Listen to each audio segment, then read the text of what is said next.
Hi guys, hello. ఇప్పుడు మనము యూట్యూబ్లో చాలామంది క్రియేటర్స్ డబ్బులు సంపాదిస్తుంటారు. చాలామంది క్రియేటర్స్ ఫేస్బుక్లో కూడా డబ్బులు సంపాదిస్తుంటారు. ఇంకా చాలామంది ఇన్స్టాగ్రామ్లో డైరెక్ట్గా కాకపోయినా ఇండైరెక్ట్గా ప్రమోషన్స్ ఇట్లా అఫిలియేట్ మార్కెటింగ్ చేసుకుంటూ డబ్బులు సంపాదించడం అనేది మీకు చాలామందికి తెలిసే ఉంటుంది. కానీ ఇక్కడ మనము చాలామంది ట్విట్టర్ ఎవరు ఎక్కువ మంది యూస్ చేయట్లేదు.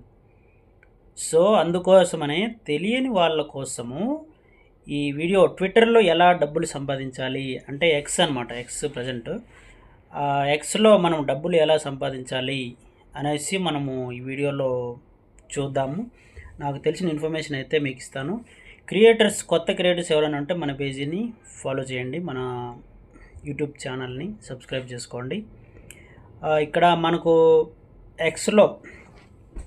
ఎక్స్లో వచ్చేసి మనకు రూల్స్ ఏంటంటే, మనకు లాస్ట్ 3 monthsలో 5 million ఇంప్రెషన్స్ అనమాట. ఇది ఓన్లీ వీడియో ప్లాట్ఫామ్గా ఒకటే కాదు కదా, ట్వీట్స్ ఇవన్నీ ఉంటాయి కాబట్టి 5 million ఇంప్రెషన్స్ అయితే మనకు ఉండాలన్నమాట. 500 ఫాలోవర్స్ అంటే నార్మల్ ఫాలోవర్స్ కాదు, వెరిఫైడ్ ఫాలోవర్స్ 500 మెంబర్స్ మనకు ఉండాలి. మీ అకౌంట్ వచ్చేసి వెంటనే క్రియేట్ చేయగానే ఇవన్నీ అయిపోయినా కూడా రాదు కాబట్టి మీ అకౌంట్ మినిమం 3 months అయి ఉండాలి ఏజ్. ఓకే, ఇవన్నీ ఫాలో అయితే మీకు మానిటైజేషన్ అయితే వచ్చేస్తుంది అనమాట. వీటితో పాటు ఇవి బ్లూటిక్ ఇవన్నీ తీసుకోండి. అలా కంపల్సరీగా బ్లూటిక్లో ఏదో ఒకటి మెంబర్షిప్ ఉండాలి మీకు. అప్పుడు ఈ క్రైటీరియా అంతా ఫాలో అయిన తర్వాత మీకు మానిటైజేషన్ అయితే ఇస్తాడనమాట. ఓకే, ఇంకా ఏమైనా డౌట్ ఉంటే కామెంట్ చేయండి, తెలియని వాళ్ళ కోసం చెప్తాను.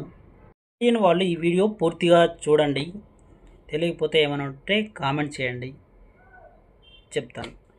కాకపోతే మనం ఏ ప్లాట్ఫామ్లోకి ఎంటర్ అయినా సరే మనకు ఓపిక అనేది ఉండాలి. యూట్యూబ్లో మనం రాగానే సక్సెస్ రాదు. ఓకే, అలాగని ఫేస్బుక్లో మనం పెట్టంగానే మనకు డబ్బులు రావు, అలాగని ఇన్స్టాగ్రామ్లో పెట్టంగానే మనము ఫేమస్ అయిపోము.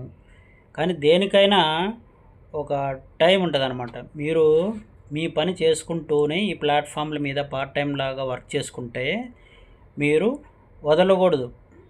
రెగ్యులర్గా పోస్టులు పెడుతూ ఉండాలి, రెగ్యులర్గా వీడియోలు చేస్తుండాలి. అన్ని ప్లాట్ఫామ్లోన పోస్ట్ చేయండి, మీరు అన్నిట్లోన ఫేమస్ అవుతారు. ఎందుకంటే ఈ ప్లాట్ఫామ్నే నమ్ముకోకూడదు మొత్తానికి. ఎలాగని మీరు మీ పని చేసుకుంటూ ఈ ప్లాట్ఫామ్ల మీద వర్క్ చేశారనుకోండి, మీరు ఫేమస్ అవుతారు, దాంతోపాటు మీకు డబ్బులు కూడా వస్తాయన్నమాట. సో కష్టపడండి, డబ్బు సంపాదించండి సోషల్ మీడియాలో.